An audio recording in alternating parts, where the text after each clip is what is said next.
this fascinating, I would call it symptom of depersonalization, where a person kind of becomes obsessed with philosophical questions and existential questions. I don't know if you're aware of this. So someone who has no interest in philosophy, someone who has no interest in like the big questions in life, after becoming depersonalized, can get bombarded with such thoughts about what is life, what does existence mean, like is there an afterlife, am I a soul like living. It kind of gets to the point where it becomes too much, that's what you're constantly thinking about. And like, so I suffered from this, and I've talked to other people who, and it's not that everybody who experiences depersonalization suffers from this. It's just that only it happens to few people, but it's very strong that they get bombarded with these philosophical questions. And some of these questions are about their sense of self itself. Like sometimes you are wondering, what am I? What is a self? Like, how can I hear my own thoughts? Who am I? And it's so fascinating to me for someone who has no interest in philosophy or anything, who is just like, a normal person working a day job, to suddenly become obsessed with these kinds of questions after depersonalization. I'm kind of curious if you've heard about this or if you have any idea why this happens. Yeah, so that's very interesting, and you know what? It is my hunch that because we are living in a pandemic, uh, this kind of like philosophical question will pop up way more in Yeah. typical daily life. Why? And I think it's somehow related with your question.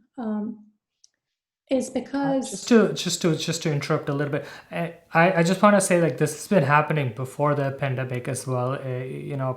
yeah. But what I want, so I'm going to link my reply in connection with the pandemic, is because I think what is going on there is again a response of the organism, yourself, your brain, and your body, to a change that it was perceived as a threat, right? So as a dangerous threat, right? So if you feel that you're getting close to something which is potentially very dangerous for yourself, right? Like death, right? Mhm. Then you start wondering yourself, oh, uh, have I lived the way I am supposed to live? What do I really want from life? Who am I? What is the meaning of all this? I think it's precisely because you encounter an extreme situation, right? Uh, then this kind of like underlying existential question that you typically don't have because everything is going smoothly, right?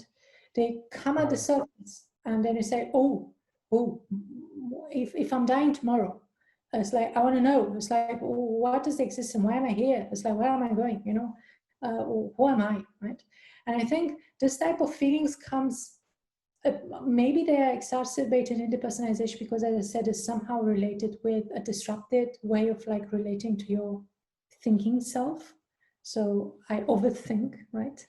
Mhm. But I think this type of like existential questions pop off the surface in reaction to a fear, underlying fear of like non-existence, right? So you are afraid of stop existing, which is, I think all the organisms have this, but Yeah. except that the humans, they are aware that they won't exist anymore, right? Exactly. So we have that awareness that, oh, is going to come and is coming for all of us, right? And, Right. and sometimes that can be takes over, right, as you said. And when it takes over, then the quicksands come in, right? And the more and more Mhm. you kind of like, because because whether or not you're going to ask yourself what existence is or what life is, there is one big fact that is inescapable, is that we are all going to die one day. So that's something we cannot escape, right?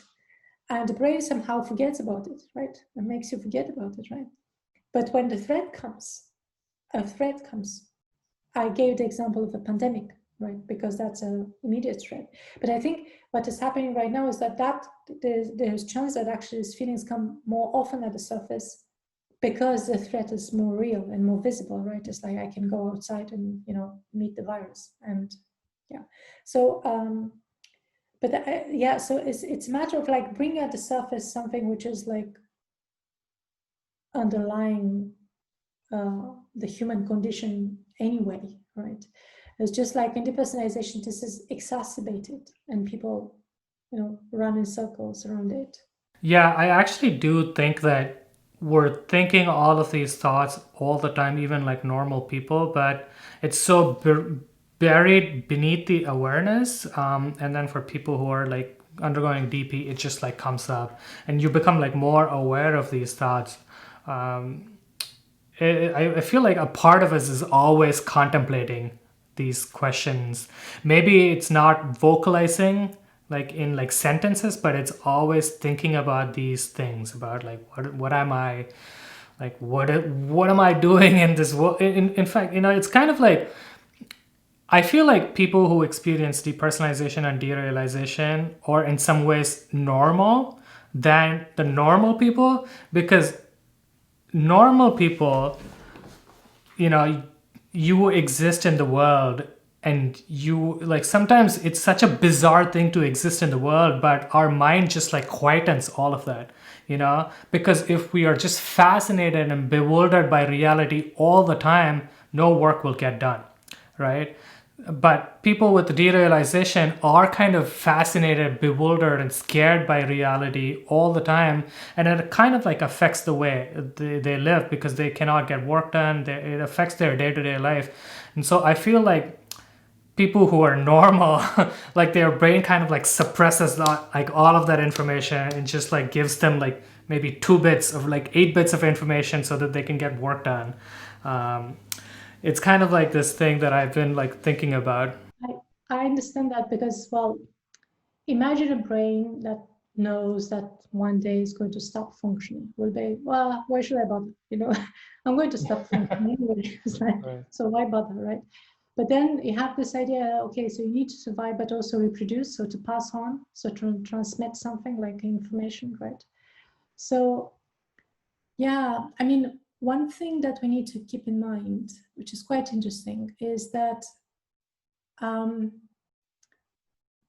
the word contemplation kind of like triggered this idea in me right now, is that in Greek, theory means contemplation, right? So, so when you're doing like a theoretical model of something, so you're doing theory.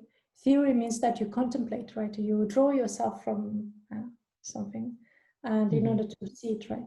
So this means that contemplation, like theoretical mode of being, right, it takes over, right, over the praxis, like the practical things, right, that you have to do in the personalization, right? Ideally, nobody has the ideal way to actually how to live. It's just like it's a big mess. You need to figure out. It's like it depends on so many factors. So there is no one single way to actually do it properly, right? There is no normal and abnormal. It's just like you try to adapt the way you do. Ideally, it would be good to have a good balance between theory, like try to figure out, contemplate what I'm doing, and also engagement with the world, which is the praxis, right? The practical matter. But that's in theory. I mean, again, that's in theory. That's ideally. And reality, you just, and I actually, anecdotally, the people who accepted that the new way of they sensing the self is the normal way, they recovered more quickly, right? So it's a way of like it's a way of accepting the fact, okay, so I've lost the way of like engaging with the world. It's not going to be the same again. But I have this one, right? And that's okay. Okay, also. So you have a new way of actually of flexibly adapting to the environment, and that damps down the fear, right? The fear of the unknown, right? You get you learn how to accept Hmm. the new real, the new self, The new normal. the new That's the normal. thing. Yeah, exactly. Yeah. Yeah.